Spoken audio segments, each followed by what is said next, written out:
Kung magiging ambergris ito, pinakapaldo ang Sultan Kudarat. Pinagkaguluhan sa social media ang isang pambihirang pangyayaring humanig sa kasaysayan ng Sultan Kudarat. Mayo 8, taong kasalukuyan, natuklasan ng iilang mangingisda at residente ng barangay Tibuan, Sultan Kudarat ang isang kakaibang bagay na hinihinalang suka ng balyena o mas kilala sa tawag na ambergris. Ayon sa ulat, pasado alas 7 ng gabi nang mapansin ng mga residente ang tinatayang nasa 200 kilo na ambergris na biglang sumulpot sa dalampasigan ng kanilang lugar. Isang unang beses na pangyayari sa nasabing komunidad. Ngunit ano nga ba ang ambergris? Ang ambergris ay isang waxy o malakandilang substansya na nabuo sa loob ng tiyan ng sperm whale. Hindi ito literal na suka, kundi isang material na pinaniniwalaang nabuo kapag hindi natutunaw ng balyena ang matitigas na bagay gaya ng tuka ng pusit bilang proteksyon. Bumubuo ang katawan ng balyena ng makapal na substansya hanggang sa ito ay maging solid mass. Sa paglipas ng panahon at habang inaanod sa dagat, nagbabago rin ang amoy ng ambergris mula sa matapang at mabahong amoy patungo sa mas sweet at maski na halimuyak. Kung tutuusin, ito ay magiging mabango sa pagdaan ng ilang panahon.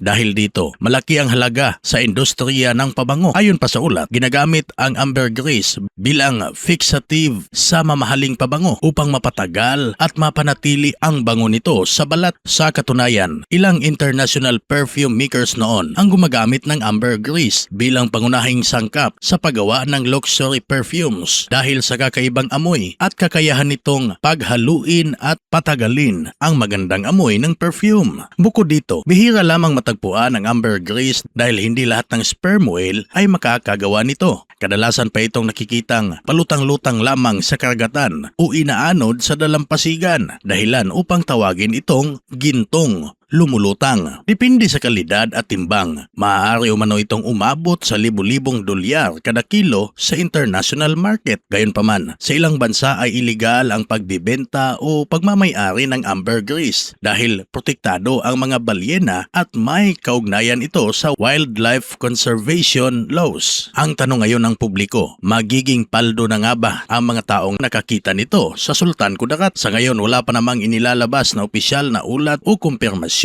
ang pamahalaang panlalawigan ng Sultan Kudarat kaugnay sa tunay na halaga at legalidad sa sinasabing ambergris na nadiskubre sa kanilang lugar. Ikaw ka-artikulo, anong komento mo sa video natin ngayon? Pwede ka mag-comment sa comment section. At kung hindi ka pa naka-follow at naka-subscribe sa ating channel, pwede kang mag-subscribe. Maraming salamat.